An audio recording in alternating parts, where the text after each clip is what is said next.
Okay, here we go. Chapter 1, The Waif and the Warrior. Here's the book. This is Children of the Guild. I just wrote it. The tent flap rustled, and Marcel stepped inside without knocking. "Good morning, Cade," he said, brushing dust from his sleeve. "Wasn't sure your little guild would survive to see another fair."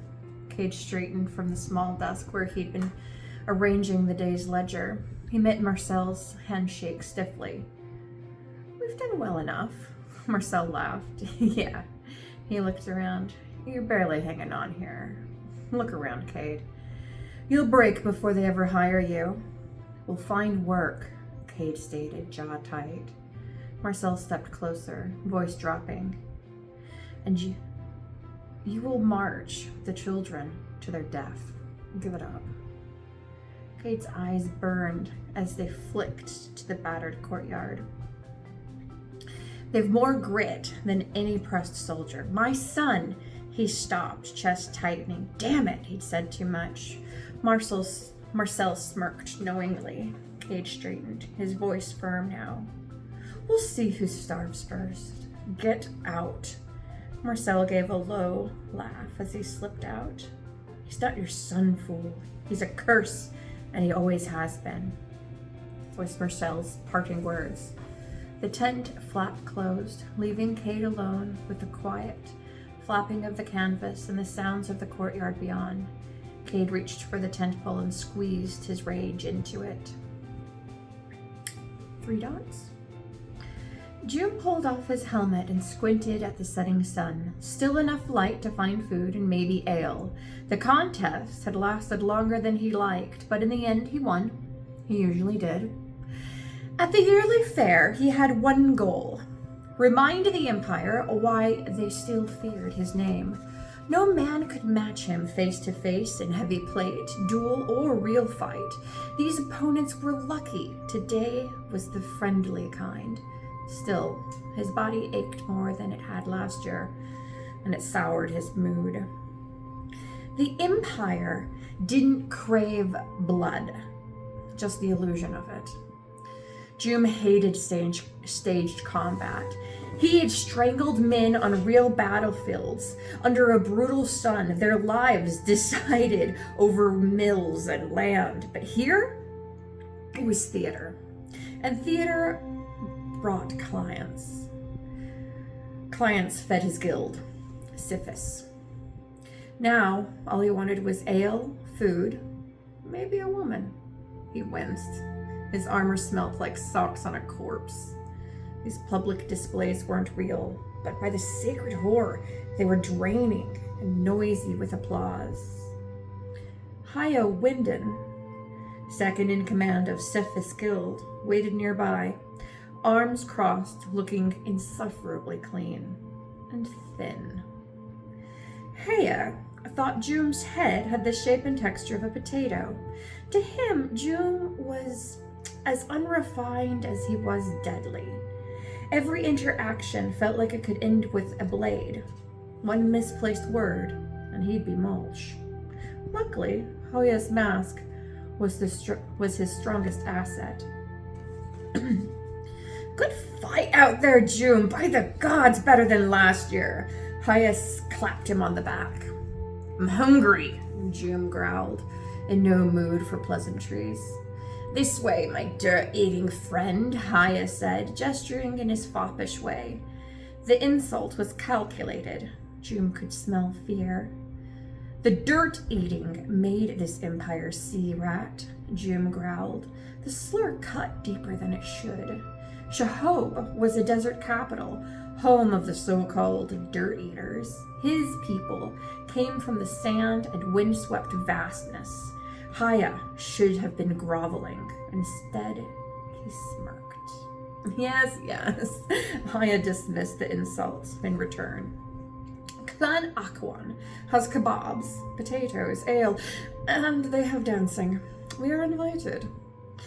Leading with women and food was always a safe bet. "Clan Akwan are crafters," June spat. "They're rich. Their ale is good, their girls are pretty, and they're marrying into Kuldad."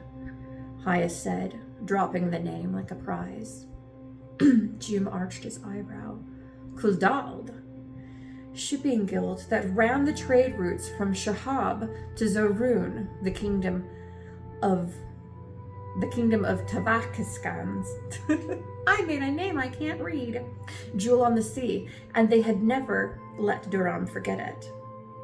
They came upon a large crowd spilling from a small, ruddy-looking mercenary encampment. People cheered, blocking the path.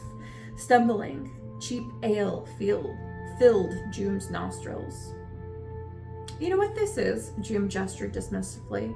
Tassos, Haya sighed, pointing at the guild banner. They made up some test of strength game. Idiots have been wasting time at it all day. The register doesn't even recognize it. Some girl is champion. It took no more motivation. Jum Carrick pushed to the front of the crowd like a stampeding elephant. As he moved, he unfastened the heavy plates of his armor, not because he needed to. He didn't expect much of a fight, but because the sweat-soaked stink was unbearable. One buckle after another dropped to the ground with a clink until he stood stripped to his undertunic and bracers. Through the dust, he saw a willowy girl sparring a man Jum thought he'd seen earlier. The man's nose gushed blood, and as he regained his composure, she darted between his legs. He let go of the staff to maintain his balance and to protect his jewels. I'll challenge the champion, Jum called. One kick to the chest would end this nonsense. Another competition where someone with no business fighting was gaining momentum in the eyes of the right and rich. The girl spun on her heel and looked up at Jum. Her dark eyes sparkled with delight. Her hands on the staff went behind her back. There was no fear in this one, Jum noted. A year of true battle would change that. He'd seen it before. Cade? The girl asked, gesturing to a short, dark man with her chin. There's a price to the fight, sir, Cade said, stepping in. Jum rolled his eyes. Of course there is. He didn't smell the scam until he'd stepped in it, like dog shit. Of course there is, Cade, guild master and master of ceremonies, repeated, tossing his hands to the air. The crowd cheered as if trained. They had thought they had been through this before. That's my beer money, Cade, you thief. To general laughter. Oh no, as the guildmaster made an elaborate bow. It seemed as though the Tassos Guild was selling beer and mead to accompany the entertainment. How much? Jum asked impatiently. 2 silver, Cade answered, enthusiastically gesturing with one hand held high. The crowd drunkenly cheered. Haya handed the coin over and clapped Jum on the shoulder. To back out now would be a bad mark. The crowd would note it. Rumors would spread. The rules, Cade began, and staggered only a bit. Cade was perhaps more than 3 dunks into his cups. Regardless, he stated the rules with the practiced ease of a man who had been saying them all day, quickly and without repetition. Both opponents start with their hands on the staff.